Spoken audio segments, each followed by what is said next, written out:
Is the iPhone 14 Plus camera really that much worse than the 14 Pro Max? Well, I shot a ton of different photos and videos to see how much of a difference is there really, and should you spend the extra money. Starting off with colors and contrast, I consistently saw that the 14 Plus was a little bit more saturated and had a little bit more contrast added, whereas the 14 Pro Max, it's a little bit more true to life, a little bit more natural looking, like in this shot right here.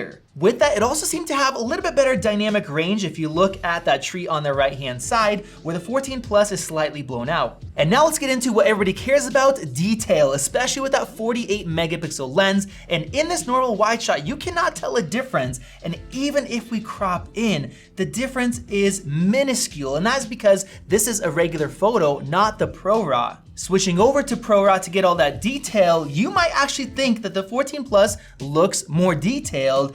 That is just because it has a lot more sharpening applied, and I'll be honest, the 14 Plus does a great job. But when we punch in, look at that.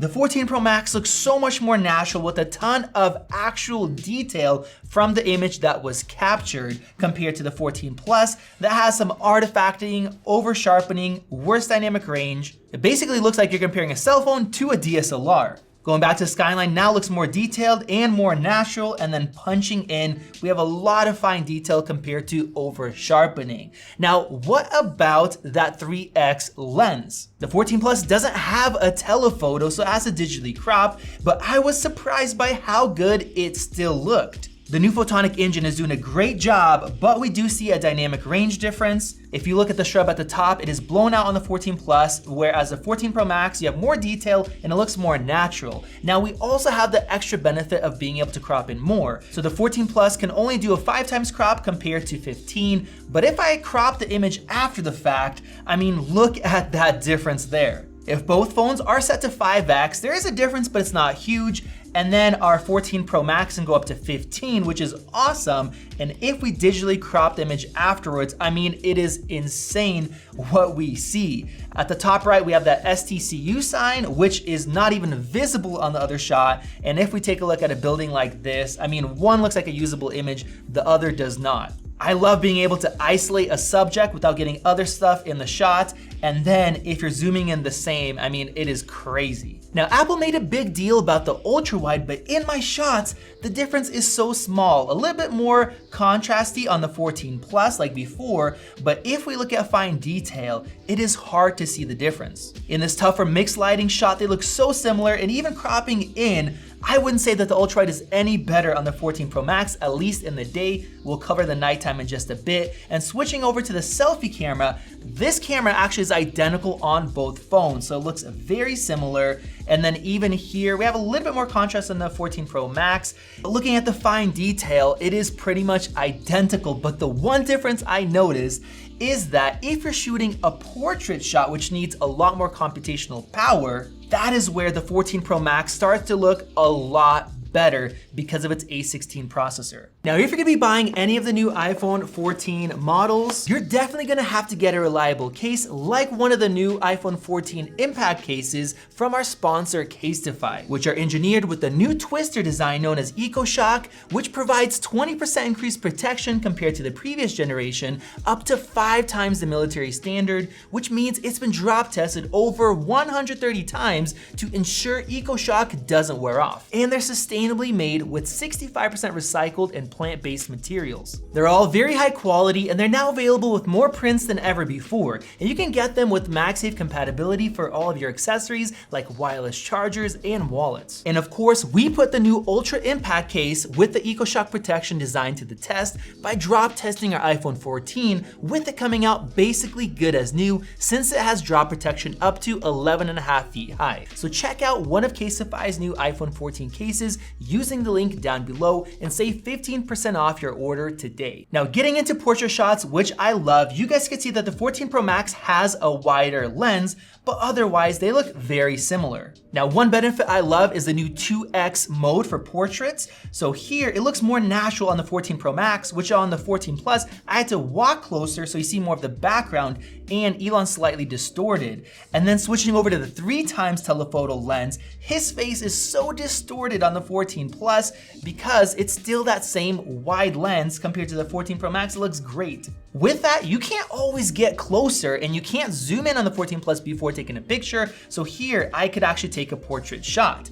And I also found that even though the 14 Pro Max's camera is wider, you can be further back and still get a portrait, whereas the 14 Plus cannot. And even here, where I'm really far away, the 14 Pro Max let me take a portrait shot where we couldn't with the other one, and that is awesome. Now, not only is that 2x portrait mode convenient, but it actually makes the lighting better as well because it's looking at just that part. Now, some people still say, you know what, take the photo, crop in. So here we don't have that convenience, and then once I crop, the whole image on the 14 Plus just looks a little bit fake, a little bit too over sharpened, not as natural as having that extra lens. So if you're somebody who likes to take portraits, you definitely want the 14 Pro Max, and with that, it can also take macro shots like this one right here. With the 14 Plus, you're gonna have to take an image like this and then crop it in, and it's okay, but look at all that noise and artifacting. Doing the same thing with the 14 Pro Max looks better, but of course you could just use that macro mode to get all that fine detail without the noise. Now, as far as panoramas, the 14 Plus actually looks better. The colors look better, it's a little bit more detailed, and that's just because there's so much extra data that Apple has to use for the 14 Pro Max with its 48 megapixel sensor, so it looks worse. Comparing the dynamic range, the 14 Pro Max is slightly better, just like I showed you guys before, and if we expose for the sky, both are fairly dark. Now, we can bring up the mids and some of those shadows, but they don't look great. But the cool thing is, with Pro RAW, you can bring all of that up and it looks much better, much more natural and more detailed. And now let's take a look at night mode. Here I have an ultra wide shot when the sun has just set, and the 14 Pro Max looks a little bit cleaner. Stepping inside with the main cameras, the 14 Pro Max looks just slightly better with slightly less noise. And testing out 3x crop here, I would say that the 14 Plus actually looks better. This was both night mode, it was a lot dark in real life, but the crop from the main sensor looks better than that dedicated 3x lens. Surprisingly, the same thing happens here. The 14 Plus's crop is a little bit brighter and has less noise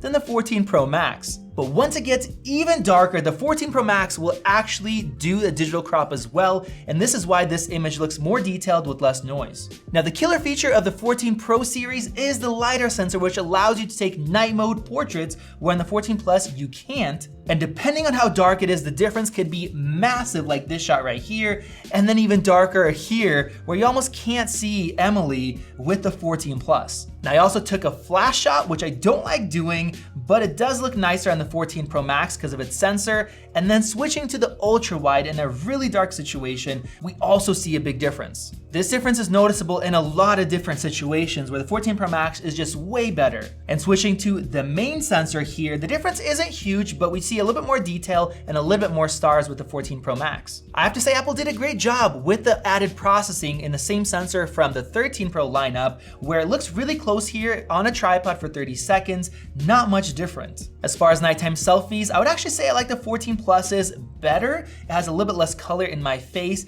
and then when it's crazy dark, they are very similar. Taking a look at video, I thought the 14 Plus would look better because it has less data that it has to oversample, but they are very similar, probably slightly sharper on the 14 Pro Max. Dynamic range is also very close, but overall I'm surprised by how close it is. Shooting with the main camera, the detail looks almost the same. And then if we zoom in to 3 times, which is the maximum that the 14 can do, it looks just slightly worse than the 14 Pro Max. Both these can shoot cinematic mode, and while they look very similar, the 14 Pro Max is more accurate. And as far as nighttime video, when you still have some light shining, they look very similar, but when it gets darker, the 14 Plus does have a little bit more noise, especially if you look at the bushes right there, it's moving all around. And the image, I think, is slightly darker overall. And for the ultra-wide camera, I mean, you can barely see anything on the 14 Plus, where the 14 Pro Max has less noise and a brighter shot. And even though they both have the same selfie cameras, because of the A16, you have a brighter image and a lot less noise in the face as well. So should you buy a 14 Plus or a 14 Pro Max if you care about photos and video? Well, on the video side, I think it's very close, but on the photo side, if you love taking portrait shots and taking zoom shots in regular lighting, the difference is pretty substantial. And of course, we have that macro mode that allows you to get really close to your subjects.